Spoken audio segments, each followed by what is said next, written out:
Everybody, welcome to the channel. So we have this vintage Honda 4-stroke generator that was given to me by TJ. Thank you very much, sir. I'm sure you were waiting for this.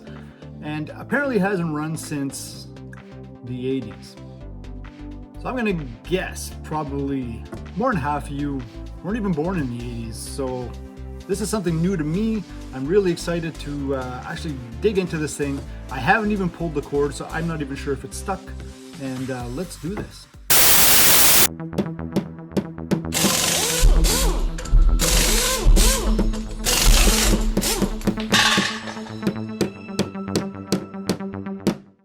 All right, so first thing we're gonna do is, so we have a pull cord on the front right here. Okay, that's a good start. Now it's stuck. I'm gonna check for fuel. Woo! All right, so we definitely have fuel, smell, varnish. Like I said, it hasn't been run since the 80s. Lucky for us, that tank is bone dry. No fuel left in there, and the inside of the tank looks fantastic. All right, look inside that tank right there. I don't know if you guys can see that or not, but it is nice and clean and bone dry. So that's a really good start. Okay, so that's a really good start, like I mentioned. Next thing we're going to do is we're going to check for oil. So right in the front here, I'm going to make sure we've got some engine oil in there. Oh, we do have engine oil, and it is crystal clear. It does smell a little bit like fuel, but definitely still has its viscosity. So that's great news as well. Now on this side right here, this could be air filter. Apparently you can get the manuals for these online. I might just jump online and check that out. Oh yeah, so we're missing the air filter completely. There's no filter in there, so we'll have to get ourselves one of those for sure. I'm going to dump some fuel in it before we even check for spark. This is amazing. This is great. So she's a little dirty in there. Everything is still appears to be hooked up. Oh, there might have been a tool here or a spare spark plug or something. I'm really not sure. So I'm going to start with a couple of liters of fresh fuel, and we're going to pull it over and see what happens. I just thought I'd let you guys see what's inside here. So we have our exhaust, the muffler, looks like our spark plug wire here, carburetors on this side. This could very well be the choke right here, I'm guessing, more than likely choke. And under here is the spark plug, was what I'm guessing. And we have a cap right here. All right, back to the fuel. I don't see a fuel shut off, so I'm gonna just dump a little bit in there first.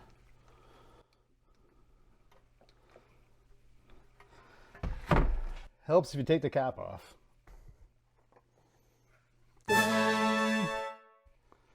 All right, let's try that again. So I'll start with a little bit of fuel. I don't want to put too much in there in case it starts to pour out and leak everywhere. And we'll check for leaks. Everything appears to be all right. All right, so on the front of it here, this appears to be the engine on and possibly fuel valve. So we got fuel, we got it on. All right, let's crank her over, see what happens. DC on, switch is on. Fuel, I don't know what this is, fast, slow. Let's see what happens.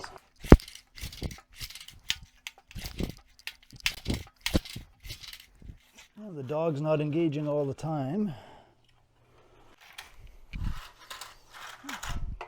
All right, well, we got a rewind problem. Okay, let's investigate that rewind.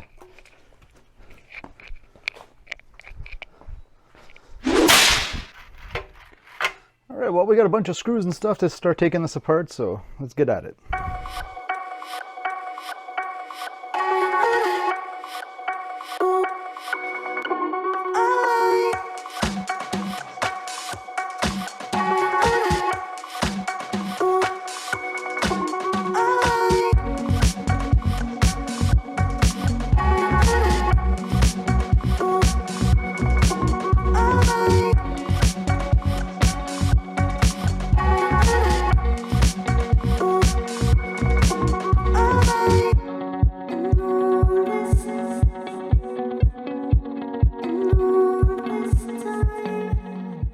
See that the fuel line is still connected and that this is the fuel shutoff valve.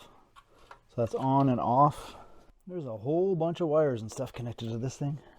Okay, let's start by taking these here. Let me get my screws sorted out first. Gotta get these screws so I don't lose them, you know? You don't want to lose screws.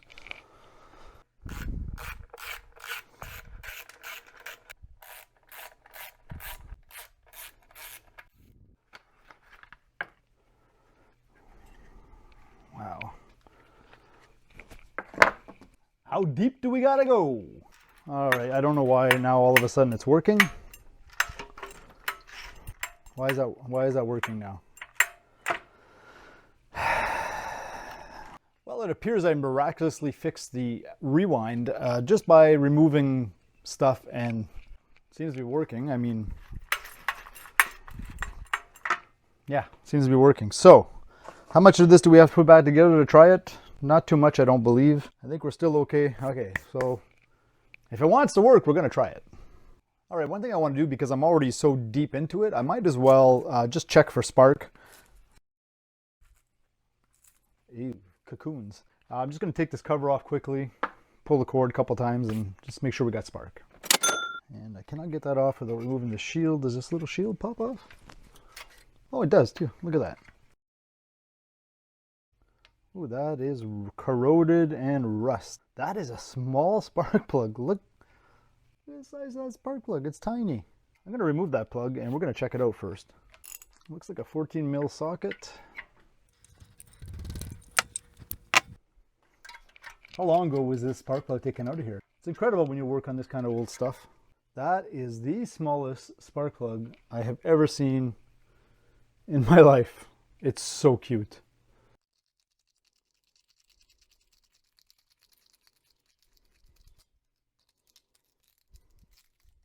See if this little plug works. Or not. Hey, guess what just happened? Well, I'm testing for spark. Oh. All right. We really got to take that rewind apart because that could be very, very, very frustrating. Okay, so I started disassembling it to get to the actual pull cord, but all I did is I sprayed some cleaner inside here. So I sprayed some brake cleaner in there, cleaned it up, then I sprayed some lube in there, and now we have, it pulls over every single time now. Well, almost every single time, but it's a lot better than it was. So we're good. So now I don't have any spark. I've took the spark plug off here and I'm testing the spark plug. I got no spark on this little guy right here. Everything looks great. The only thing I can see is maybe if we're looking at, there's corrosion on a lot of these little things here. So this ground wires, or these wires here, appear to have some pretty bad corrosion. Can't get this plate off without disassembling the side again. So I'm just going to start by taking this apart, cleaning that up, and then we'll see if we have spark.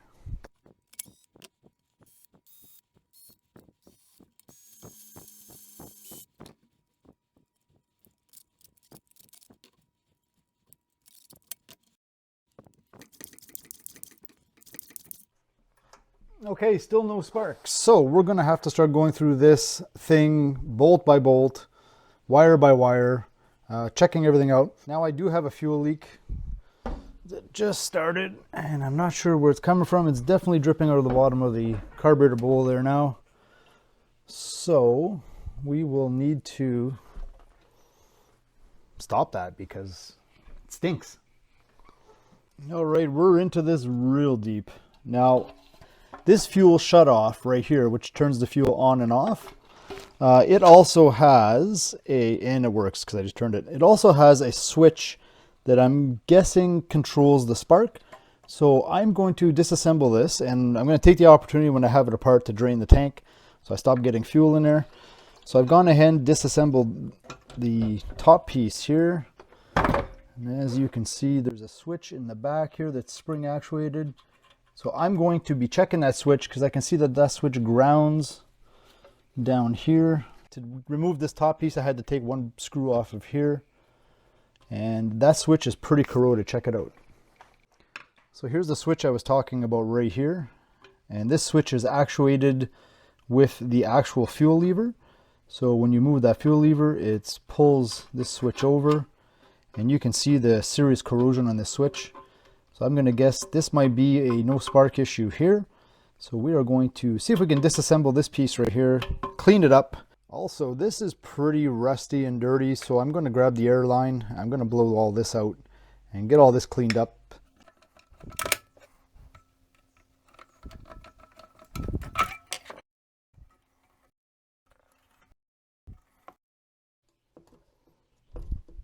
All right, so we got our switch out. It's a momentary switch, actually.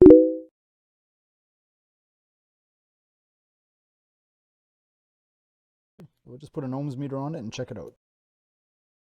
All right, so this momentary switch is gonna be grounding itself. So right now it would be in the off position, and I have my meter set on horseshoe 200, and I'm just gonna ground it somewhere on the motor here.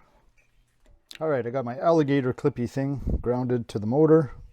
So if I touch it here, so we see that I do have ground, or I do have continuity. It's being grounded currently in the off position. So this would be when you turn the valve to off, it moves that little dog right here that's on the knob, turns it to off. Now when I move the switch, it goes to open. So I know the switch is actually working.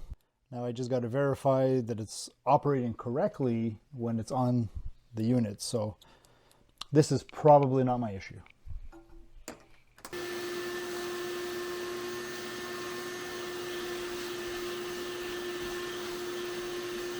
Okay, so I have it all disassembled. I have the bottom off here, and it is pretty dirty, so we're going to clean all this up. This wasn't my intention to do a restoration or a rebuild, but that seems to be where we are right now. I still have no spark. I have to figure that out. I do not have a spark plug to test to see if this spark plug is good. But anyway, now I have access to coil down at the bottom here. So there are a lot of connections that are corroded, a lot of grounds here that could be cleaned up. We're going to ohm out these wires, make sure we don't have any broken wires anywhere. And we're going to start here. And while I'm putting it back together, I might as well be cleaning all this stuff up. But first of all, we need to get spark. Because if you don't have spark, you got no boom. And if you got no boom, you got no run. Or something like that. This is our switch from the fuel shutoff, which grounds the actual power wire that comes from the stator. But if you look here, you can see it looks like it's blackened by the stator wire here. So I'm really not sure what that's all about. So I just want to pull this sheathing off. Here it's actually melted. You can see it's melted there. So we're just going to cut this open right here, and we're going to look inside here and see what we got. All right, so we definitely have issues here. Some kind of heat, or looks like it melted. But the connections look okay. So as you can see, I've taken this all apart, and so this kind of eliminates any grounding through the switch. So I know that all of this is perfect. So I guess what we have to do now is go into the points and take that apart and check it out, because I still have no spark. And that's what I really feel like doing right now, is taking it apart to get to the points. So Ash is somewhat upset with me, because he's used to being loose, hey bud, all the time. But our neighbors over there are having this big party. It's the long weekend here in Ontario, August long weekend, and I don't want him over there disturbing people, so we have his leash on, but it's not tied to anything. So he thinks it is, but don't tell him. Yeah.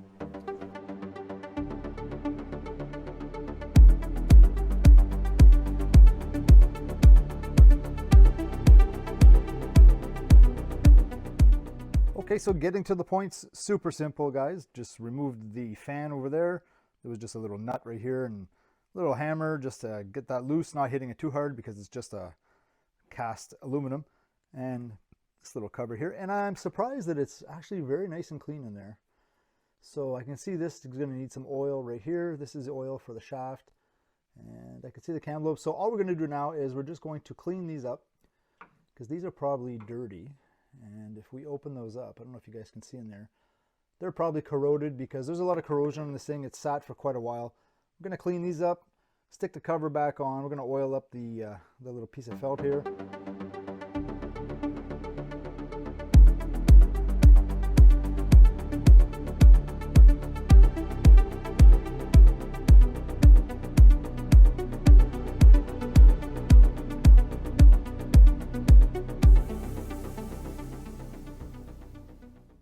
So I've gone ahead, I've taken the screw out for the condenser, I cleaned that as well. I got it all plugged back in on this side here.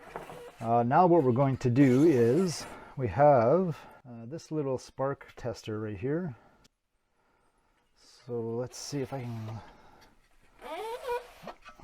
show you guys here. And oh, it looks like we got spark. Yes, we have spark. Okay, cool. Well, that was a simple fix, just cleaning the points. So let's get this back together, get the fan back on, get some of the covers back on, put the fuel in it and give it a shot. All right, so we got our fan back on. That's bolted back in. The cover for the points thingamabobbers, that's in. So now we should have spark. Have good compression. So I'm just going to spray a little bit of brake cleans in there and let's see if that gets it going.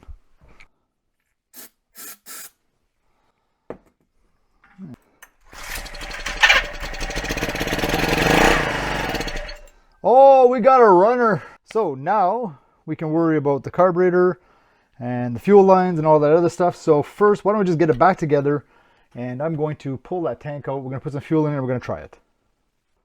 All right, so here we go. It's kind of bolted back together. I didn't put the front cover back on, but let's see what we got. Let's run that up a bit more.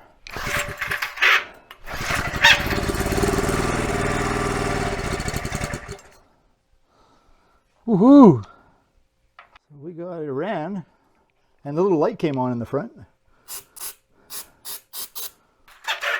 Oh, I gotta fix that pull cord because that's very annoying.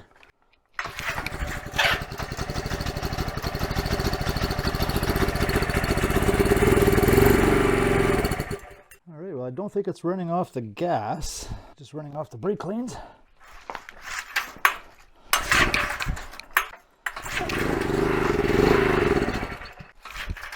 Come on.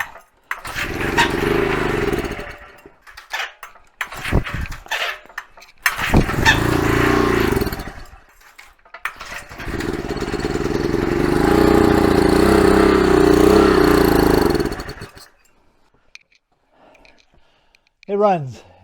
Doesn't run good, but runs on brake cleans. But now I gotta check the fuel system and gotta fix that pull cord because that's annoying. All right, so you saw how that pull cord is driving me crazy. So I'm taking it apart right now, and while I'm taking apart the pull cord, I decided I'll pull the carburetor apart because I'm going to throw it in the sonic cleaner, and oh my god, I can see why it didn't run. Yeah, this is the inside of the carburetor right now, and that's a very good reason why that did not run. So we will be sticking that into the sonic cleaner, cleaning that up before I even attempt to disassemble any of the floats or the needle there and some of the set screws. So get that in there for, I don't know, 30 minutes or so. And in the meantime, we're going to be working on this so I can check out why that thing just does not want to pull over, because that's very annoying. Okay, so I just got the carburetor back on. I did not have to take apart the actual pull cord thing because I just sprayed some lubricant in it. And again, the dogs are working. So let me show you the carburetor. All right, so here is our carburetor all reinstalled. And I have not checked for leaks yet, so let's do that right now. So this turns our fuel on. Oh, I hear lots of air rushing in. So far so good, no leaks. Okay, so now that we have that ready to go, let's stick it on the floor and try it out. Okay, so fuel is on, choke on, and let's see. All right, maybe no choke.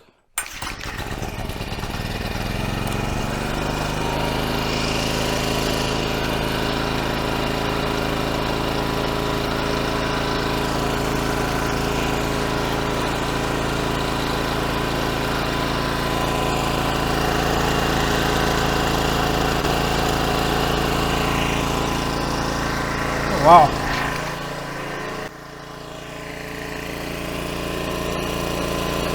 Listen how quiet that thing is. Wow.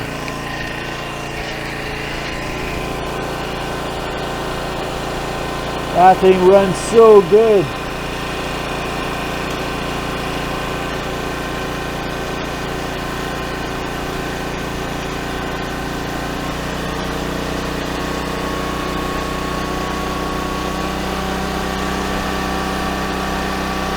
look at that, it's got the little light on it.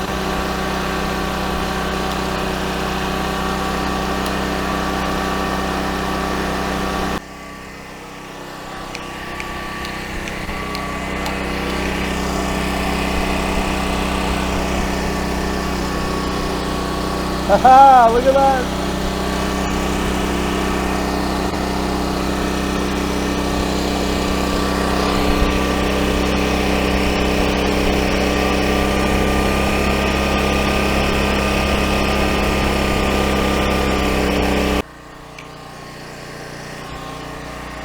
It's taking forever to shut off without the kill switch. Just shut the fuel off. It's draining the fuel out of it right now.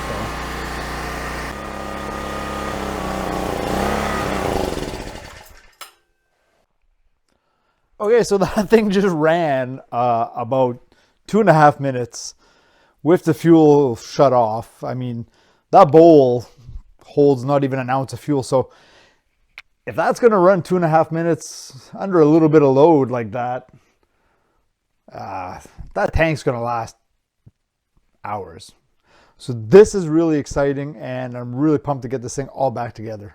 So there we go. We got a running Honda generator. Hadn't ran in 30 years is what I'm told. Even more than that. It hasn't run since the 80s. So again, thank you to TJ for giving me this generator to work on and play with a little bit. This is going to be a really good addition to my camping or when we go out somewhere. It's very light, very easy to run. If you want to see more videos on this generator, like me putting it all back together and getting it 100% ready to go, just give me a message down below. I can explain to you guys the little bars that are on the front of it. That indicates the hertz which the AC voltage is actually vibrating at. That's pretty cool. Saw there's a light on the front. Again, Honda E300 generator. I believe it's a 1967. Zero money spent, no parts, just a whole lot of time and a lot of cleaning. Okay, it's the next day, and we were in the garage last night till about 1:45. Got it all back together, and this morning is going to be a cold start to show you guys that this thing runs amazing.